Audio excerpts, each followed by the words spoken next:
My friends, welcome to another Talk Casual unboxing, and today we have the big one of them all, the Venator-class Star Destroyer for Star Wars Armada. Wave 10 is here, people, and we've got our hands on all the ships, actually just the Republic ships at the moment.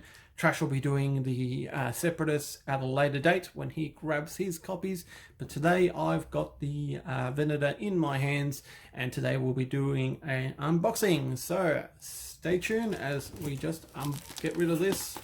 Of course, the plastic has to come off before we unbox. But Australia was very lucky. We got all our stuff on time and on schedule. One thing that got me for this box is actually, it's not from the sides, it's from the top. You actually open up. So just before we start looking around the sides to open up the original boxes, they've changed that around. It's from the top now. So there's the model, cardboard. Okay, let's start with the model, shall we? I think that's what everyone wants to come and see first, is the model itself. Alright, so there is the Venator. As you can see, guys, very nice looking model.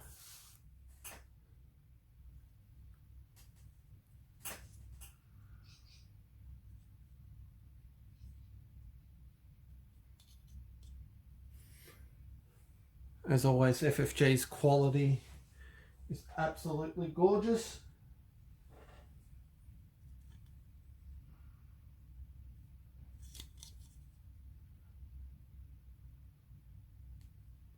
And of course the rear, those lovely blue engines.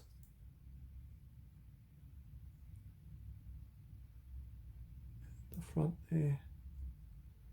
Love the blue detailing there on the bridges there. Very nicely done. All right, let's compare it with some ships here. So we've got the kitten. So you'll most likely get to see these in Republic form coming soon. And the VSD, it's actually quite interesting that this is a large ship, but it's almost the size of a VSD. Interesting choice. I did have my ISD. I'll just bring my ISD around. There it is. But it's just interesting that it is a bit smaller. It is a bit bigger than the VSD. It's on a large ship. I'll bring the ISD out now. As you can see, the ISD is way bigger. Not a lot, but you can, almost fit. Yeah, that is, it's interesting that it's a large ship, but I understand where they had to, it's not big, it's bigger than a VSD, but not bigger than an ISD, so it is an in-between ship, and I understand why I had to go in a large ship base. It was probably in the middle there of where it needed to be. But anyways, once again, I love the model, love the detail that FFG put on their minis. All right, let's have a look at, we've got the components list, got our rules here as well, got our ignition rules. As you're aware, this ship comes with ignition, got squadron keywords, and our playtesters and credits. We've got our cardboard, our lovely cardboard. Good thing it comes with raid tokens. We always need more raid tokens. I'll definitely punch them out. Everything else, and also the salvo, if we need more salvo. Probably keep the ignition tokens as well too, but everything else really can go into a pile of stuff. But it's like almost X-Wing. You have a massive pile of cardboard that you rarely use. Alright, first things first. Let's put this on its base. I think that's probably one thing I've never done in my life in these videos. Let's actually put them on the base.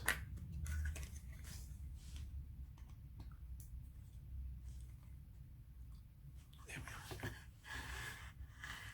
we are. As always, stunning. Really good looking. It looks really nice actually on a large base, so props to FFG as always. Alright, let's have a look at the cards. So Luminara Unduli. Now this one is the this one's is the beast of cards that I've seen people trying to this Infernal Shields and her apprentice as well is going to be the thing, I think. So when a friendly ship or unique squadron is defending, after the spend defense token step, if there's a fewer than 2 defense tokens, spent than 2 defense tokens, it either may ready one of its defense tokens it did not spend, or choose another friendly ship at distance 1 to 5 and ready one of that ship's defense tokens. Wow, yeah. I understand, people are saying you just refresh your brace token all the time to get thermal shields, but there is a bit of a trick. You can't just do it straight away. If you use your brace for thermal shields that run round, you can't use a brace next. Well, can't use thermal shields next. So there is a bit of to and froing, but it's not it's not the be all to end all. But a really nice card for 25 points. Plo Koon. When a friendly squadron is attacking a ship that is distance 1 to 3 of a friendly ship, the attacker may add 1 blue die set to accuracy icon to its attack pool. The die cannot be re-rolled or changed. Nasty.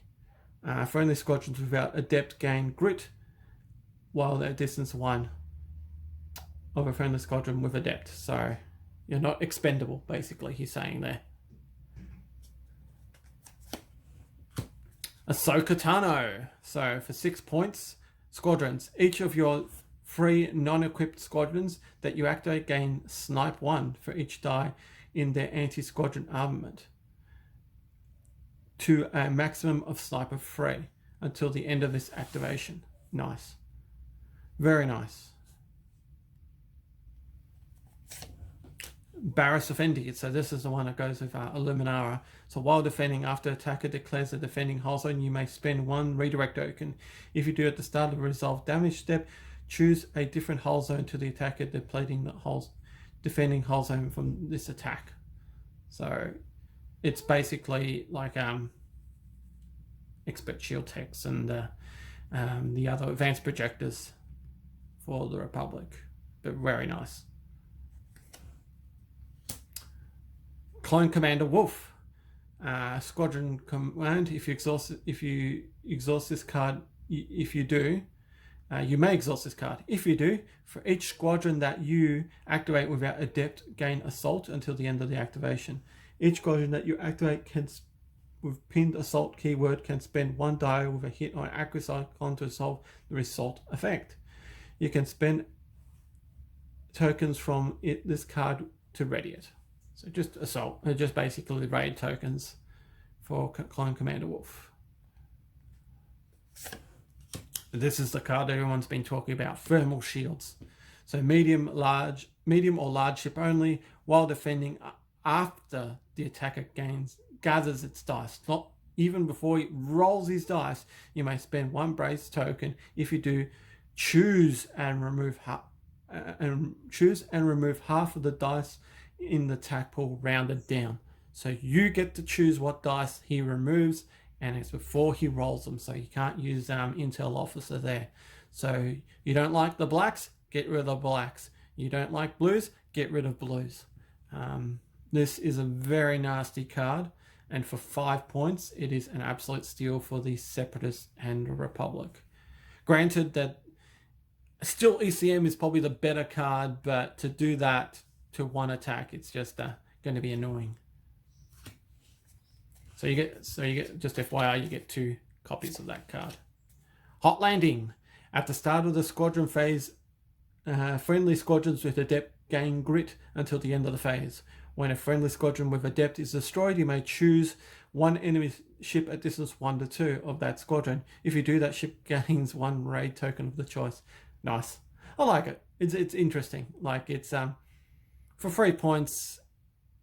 Granted, not going to be the greatest you want, but probably where you take intensify firepower most of the time, or take evasive action. They're the ones that you take command, or now the Mercy Mission is probably the best thing to take. But for 3 points to, if you're running a squadron token, a squadron fleet with Jedi in it, just annoy your opponent with ray tokens.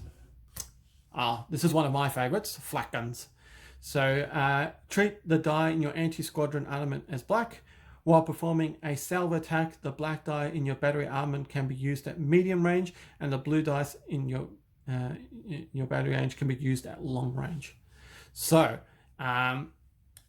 this is going to go well with this next card I'm going to show you. But basically, Imperial wise is not the greatest of cards because you don't have a lot of black dice salvo attack cards. The best thing I can think of is I've got my fleet running with my Kuats, would love this, with local fire control of local fire train, the one that gives you the salvo card. Instead of having a blue-black AA, now you have double black like a Simoon, and now you can salvo back the black at medium range and then the blue at long range. So that with my screed list is very nice. But what you're looking at, this will be the best thing with Rebels with this one here. We'll show it now while we've got it, is the DYB 827 heavy turbo lasers. So when performing a salvo attack, you may change one die to a face with a crit icon. So this and this in a Starhawk is going to make, you're going to get a hit crit with the, I think the Starhawk one, it has the black on the back. So you're guaranteeing hit crit with your salvo attacks with this and this. So at medium range. So that is nasty, quite nasty there. So there's two of those. Here is the splat, as I was talking about. So decrease your squadron value by 2, ignition close. Each of your front, left and right arcs are also special firing after you have special battery armament of 5 blue and 1 black. After you place your targeting token, exhaust this card. While this card is exhausted, you cannot place targeting tokens. So the special thing about this ignition attacking can be done from the left and right hull zones. So good way to double arc something and just fire away. So you want to probably put it on the left or right, double arc, and fire away at something with the 6 dice from the front, and then also the 5 dice from 6 dice from the side. 6 and 6, so 12 dice coming into you if you double arc. But very nice for 7 points. Very expensive, but it is on the offensive retrofit, and you only get one of these, and fair enough.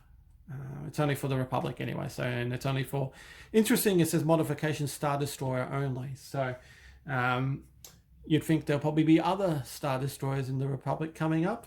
You never know, because doesn't really say just Venator only. It says just Star Destroyer only, but it is a Republic, so you can't put it on ISD, you can't put it on Imperials.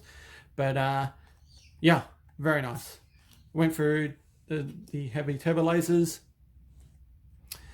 So now we got the title card. So we got Resolute. You must choose at least 2 types of command tokens for this card. After you resolve a command spending a dial, you may discard 1 matching command token for this to gain that token. Yeah, pretty cool. Probably good for your squadrons, your squadron carrier, so you gain the token automatically. So you're almost like your Taskmaster Grint for the Imperials. But it is limited to the free minus the navigate there. So, and you have to choose 2. So you can't do all squadrons. So you probably, your first one will be maybe, I don't know, repair, and take the repair token. I don't know. It's going to be a bit hard. Maybe at the last round you take repair, so you get repair. So you do your first 3 as squadron, then your last round as a repair. So just to make sure you survive. Tranquility.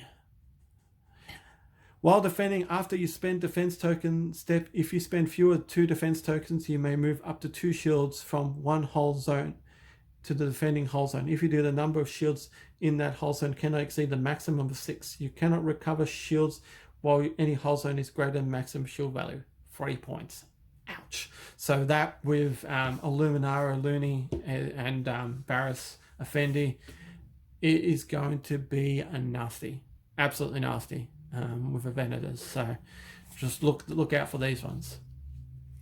Triumphant. While another friendly non-flotilla resolves a command token up to 3 squadrons without adept, if that activates, it can be close range of you, even the squadrons that are beyond close or medium range.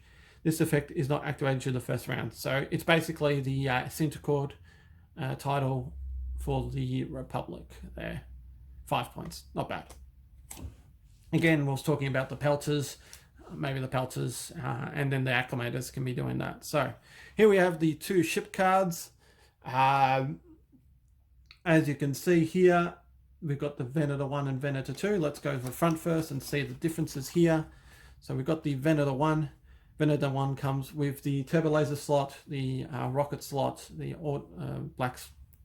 offensive retrofit, fleet command, gunnery team slot, the weapons team slot, I believe, and the officer slot for 90 points. The difference with the Venator 2 for 10 points, you get, what do we lose? We lose the fleet support, and we gain the defensive retrofit slot instead. Right, let's look at the actual cards themselves here. The front of the cards, or the side, back of the cards, really, these are.